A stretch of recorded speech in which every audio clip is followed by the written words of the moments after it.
नमस्कार,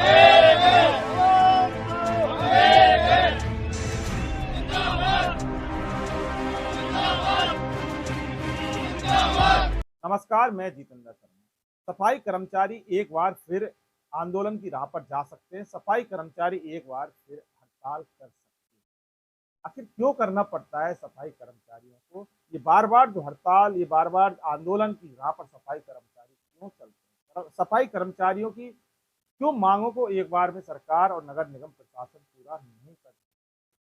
क्योंकि जब-जब भी सफाई कर्मचारी आंदोलन पर जाते हैं, हड़ताल की राह पर जाते हैं ना, तो सफाई का कार्य पूरी तरह से ठप हो जाता है। आखिर ये क्या होता जा रहा है? 20 जनवरी को सफाई कर्मचारियों के नेता पवन चौधरी ने नगर निगम प्रशासन को एक ज्ञापन दिया। 7 मांग को लेकर ज्ञापन दिया और उन्होंने अपने मांग पत्र में नगर निगम प्रशासन को बोल दिया कि हमारी जो 7 मांग है ना, जैसे डंडोरिया की जो 11 सूत्री मांग थी, 11 मांग थी, इसी तरह से अब पवन चौधरी ने बोल दिया कि हमारी 7 मांगे इनको पूरा की पूरा कर दीजिए प्रशासन, नहीं तो फिर हम लोग हड़ताल पर जाएंगे, आंदोलन करेंगे। और आपको पता है कि पवन चौधरी जब आंदोलन करते हैं तो फिर वो आंदोलन छोटा मोटा नहीं होता।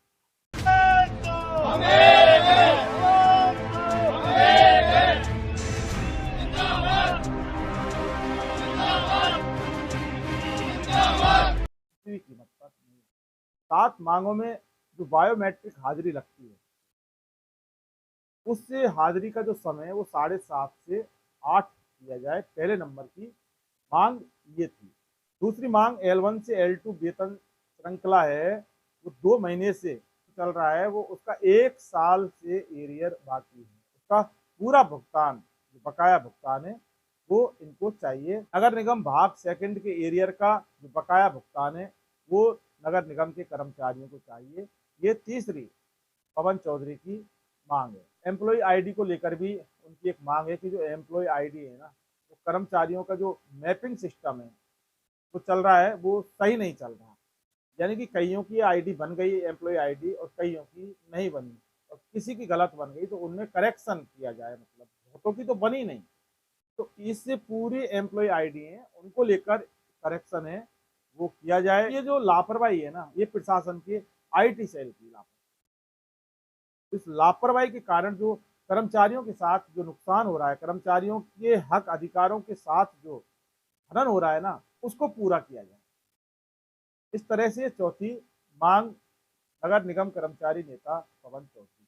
5वां चुनाव, तो आपको तो पता ही है कि नगर निगम के चुनाव हैं वो पिछली साल होने वाले थे लेकिन वो रद्द हो गए। तो ऐसे में जो भुगतान किया चुनाव के लिए, जो पैसा इन नेताओं ने, निगम कर्मचारी जो चुनाव लड़ने वाले थे उन्होंने जमा करवाया, तो काफ़ी पैसा प्रशासन के पास है। प्रशासन उस पैसे का पूरी तरह से मजे ले रही है। तो पवन चौधरी का कहना है कि वो जो पैसा आपके पास जमा है ना, वो पैसा हमारा हमको दे दो। जो बेफालतू में उस कर्मचारियों के पैसे का जो मिसयूज प्रशासन कर रहा है। तो ये सीधी सी बात है, अगर चुनाव नहीं हुए, चुनाव रद्द हो गए, तो फिर जो पैसा जमा होता है, भुगतान जमा होता है, राशि जमा होती है, वो दे देनी चाहिए थी नगर निगम को, बिना मांगे दे देनी चाहिए। देखिए, सफाई कर्मचारियों के जो पैसा है ना, उस पर भी बहुत बुरी गंदी निगाह, गंदी नज़र इस प्रशासन के अधिकारियों की है। एक सीधा सा फॉर्मूला है, सीधा सा, कोई पैसा जमा किया है, चुनावों के अंदर पैसा जमा होता है, या तो फिर चुनाव करवा दिए जाने चाहिए।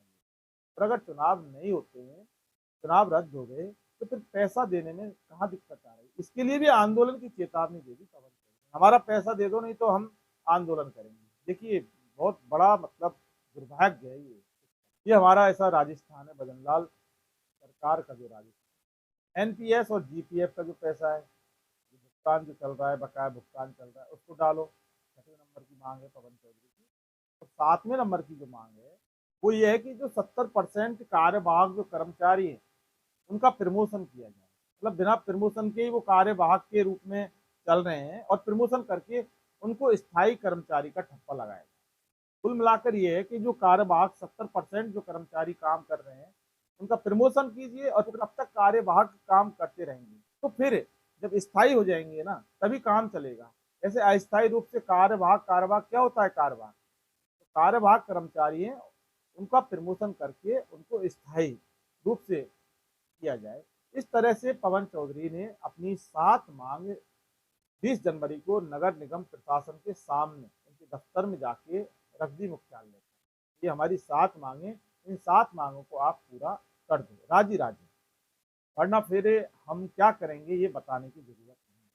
सीधा अल्टीमेट दे दिया, चेतावनी दे दी 7 दिन की, 7 दिन के अंदर अंदर में हमारी मांग पूरी हो जानी चाहिए, वरना फिर नगर निगम के जो कर्मचारी हैं ना, ये हजारों कर्मचारी हैं, आंदोलन पर उतरेंगे। जब आंदोलन पर उतरेंगे, हड़ताल करेंगे, तो सफाई नहीं होगी। और अब जब सफाई नहीं होगी, हमारे यहाँ शहर की सफाई नहीं होगी, राजस्थान की सफाई नहीं होगी ना, तो फिर हमारा जयपुर शहर और राजस्थान गंदा हो जाएगा, गंदा।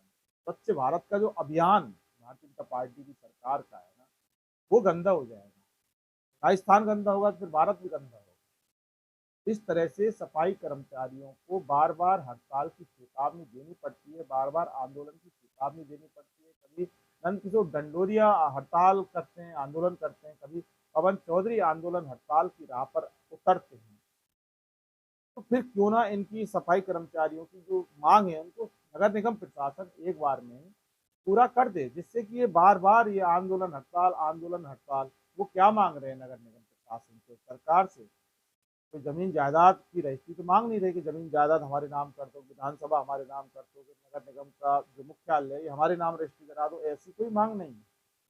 कर्मचारियों से संबंधित मांग है और वो वाजिब मांग है। तो ऐसे में नगर निगम प्रशासन को और जो सरकार को और मंत्री झावर सिंह खर्रा को आगे आकर ही इनको एक बार सामने बैठा लिया जाना चाहिए और इनको बोलना चाहिए कि आप जो सारी मांग है ना वो आप बता दो, और जो मांग है ना उनसे कोई भी अतिरिक्त भार राजस्व यही सरकार को, ये सफाई कर्मचारियों का हक और अधिकार है, ये वाजिब अधिकार है, ये मिलना चाहिए, लेकिन सरकार नहीं देती। आपको पता है हक अधिकार की तो बात सरकार से नहीं की जा सकती।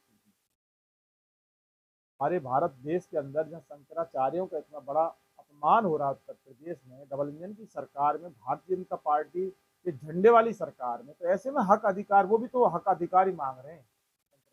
तो नहीं, नहाने का ही अधिकार नहीं है उनको तो, शाही स्नान का, तो फिर सफाई कर्मचारियों को इनका हक कहाँ से देगी, जरा सोचिए।